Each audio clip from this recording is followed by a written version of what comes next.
Yeah. But the problem with that thinking is if you are neglecting your health, you are not doing anything to benefit those kids' relationship with you long term. Right. Because there's a good chance when you're 50 or 60, you will be in such bad health anyway that you can't do anything with your grown kids or your grandkids. Right. Or you'd just be dead. Yeah. And then what? Right. So it's really a ridiculous excuse. You've got to make time for yourself, or everything else and everybody else around you is going to suffer. Right. Right. So And that's what it is. can't. It's one of those arguments I just can't get my head around. Yeah.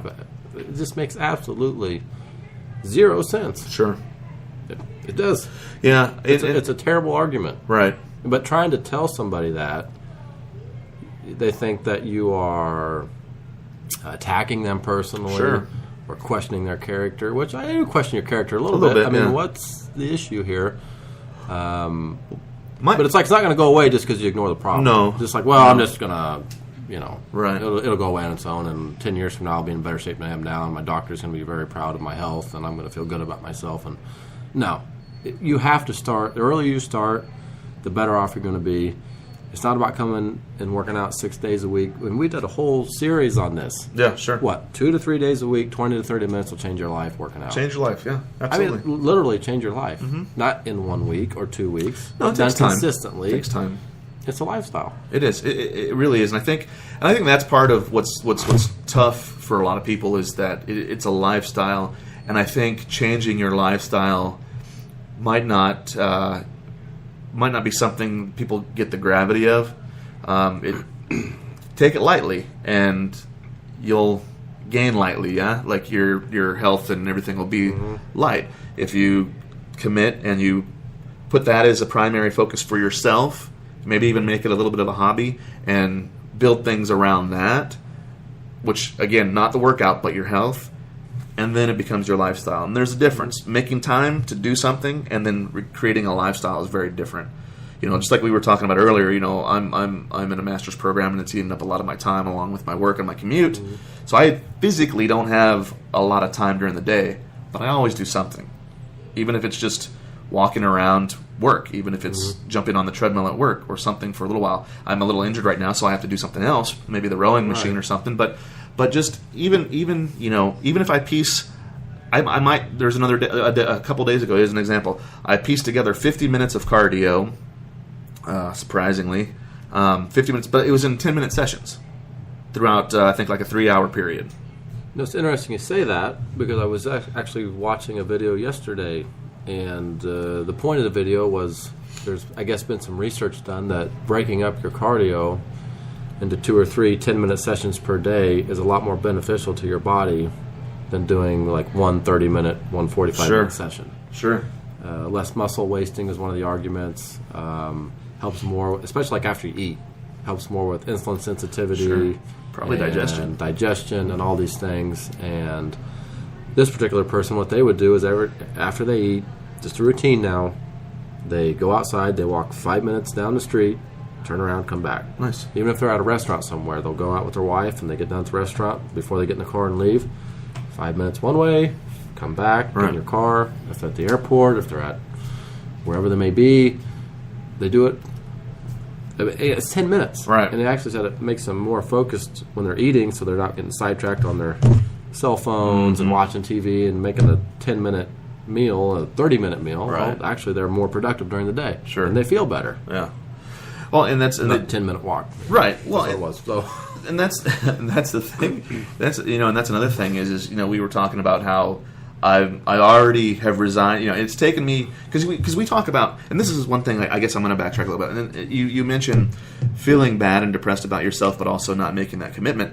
What do you do? I mean, that's like saying I want to lose weight and I want to put on some muscle and I want to be healthier, but I don't really want to do anything for it. So when you tell me that you're upset and depressed and you hate what you're seeing in the mirror, I truly feel for you because I don't doubt you. I'm sure you do. I know at this point in time, after 2 years of being in this master's program, I don't like what I see. And I'm ready to recommit this summer when I'm done and just smash it out of the park and look and feel good again. So I get the feeling. I understand that.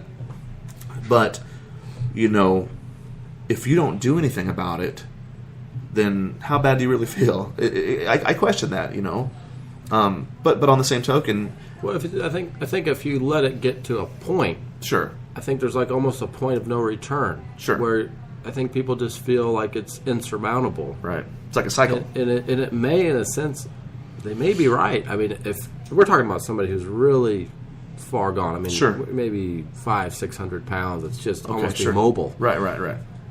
That might be, I mean, I'm sure if you have a ton of determination, I'm sure there's stories out there, people probably come back from that too. Absolutely. But my point is, hey, get on it as early as you can. The sooner the Right. better. I mean, you can't worry about yesterday. We Right. can't change yesterday.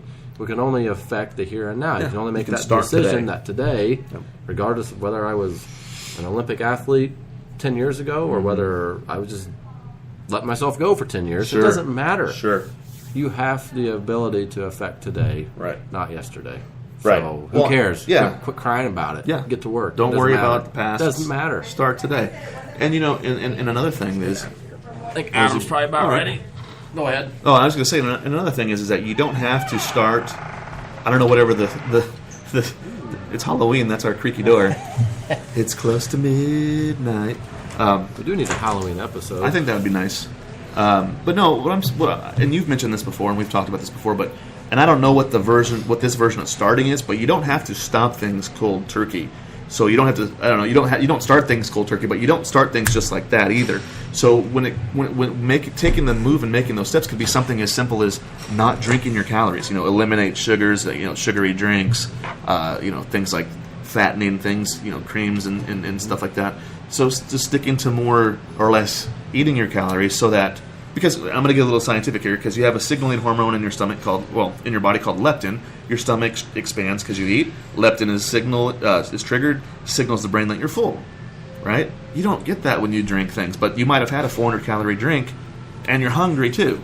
Mm-hmm. So something as simple as just eliminating calories from your drinks is a start. Well, right. I mean, I'm sure you can go into our archives, and we've probably discussed this 7 or 8 times. Sure. But yeah, you're right. You never, in my opinion, you don't do everything at once. You Right. pick 1 or 2 things. You do that for I like to tell people about 30 days. Sure. Whether that's just eating breakfast, whether that's just going to the gym once a week, or whether that's walking outside for 10 minutes, or Right. whatever. It can be very, baby steps. And once you do that for about 30 days, then that's kind of becomes more of a routine Sure. for you, kind of a lifestyle change. And then you can say, well, I got that down. Now let's add Right. step number 2 and 3 Sure. and 4 as you go along. Well, And then I after think a while, you're you're in the mix. you determine though how much you want to put into it and how Right. what you want to get out of it. I mean, again, you don't have to be.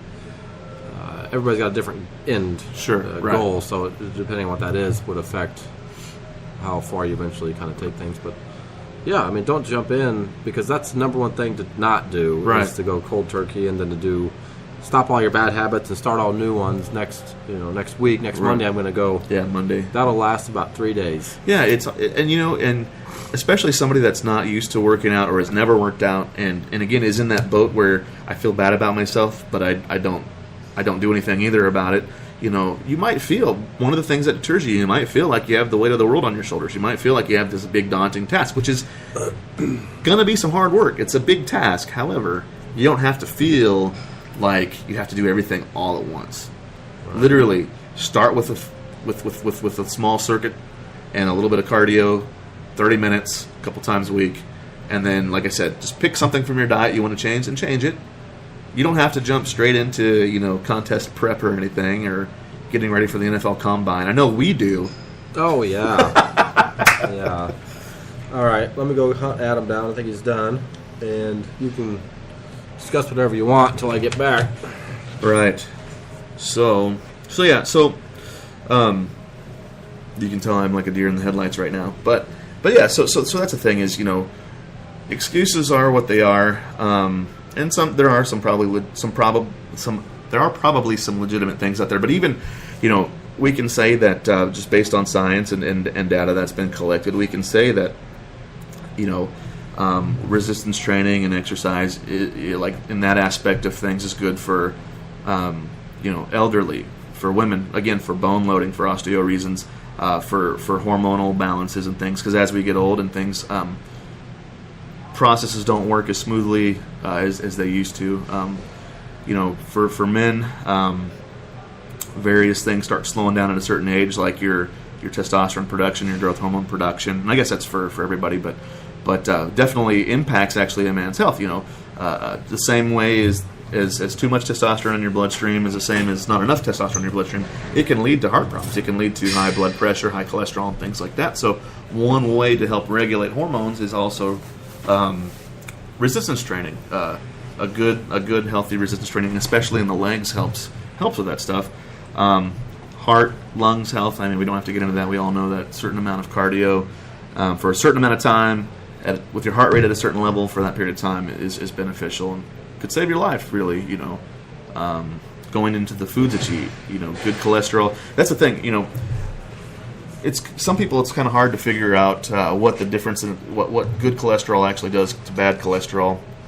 And imagine somebody at a bar causing a problem, and the bouncers pick them up and take them out.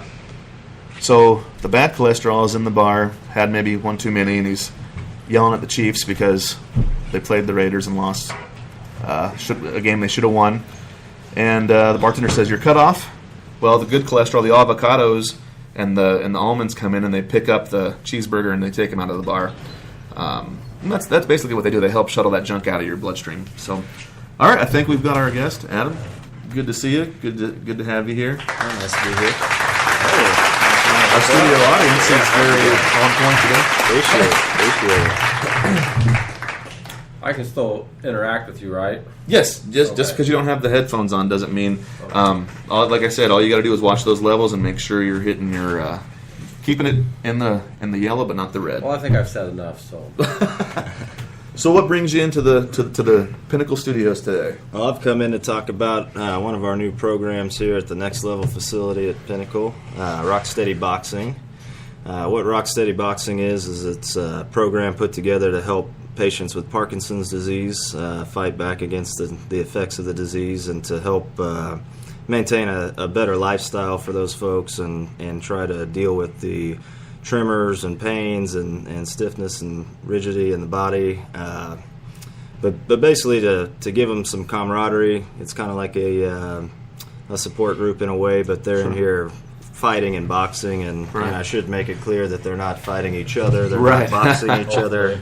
That's a big alarm for people when they first hear it, but it's put together by a professional boxer who had helped a man with Parkinson's disease, and they found that through the boxing workouts and the footwork and the jumping rope and the combinations, the different punches, it really had a profound effect on his whole body. Sure. And getting his brain and his body to match up and work together better than as the disease is progressing. So as they've come along, they've gotten more and more information. They've got some stats that show what it does, but they're curtailing it more and more to really get to the effects of the brain and body and try to take these guys back in time, even though you can't go back on the disease, but try to give them back a healthy lifestyle that, if they want to garden, they want to go to the store, they want to watch their grandkids, whatever it might be, they're still able to do that and be comfortable. So what does the program consist of? I know you mentioned, are they truly doing like training like boxing with the jump roping? Are they working the heavy bag? Are they doing speed bags, target, mitt stuff? Or Absolutely. The way it works is the boxers will go through an assessment in the very beginning before they're placed into a class. And there's two different groups. There's 1s and 2s and 3s and 4s. So 1s and 2s are a little bit more high functioning. They don't need assistance with walking. They don't need as much help with risks of falling and things of that nature with the disease. And then 3s and 4s are people that need a little bit more help. And so the classes are designed for what the patients are able to do. So the 1s and 2s, they're up running around a little bit more. That you'll see them jumping rope. All the boxers really do boxing. So they do mitts, they do heavy bags, speed bags.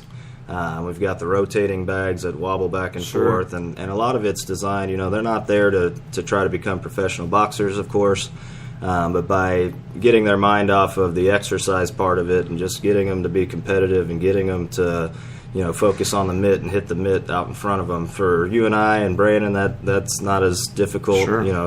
It's certainly not as easy as it looks.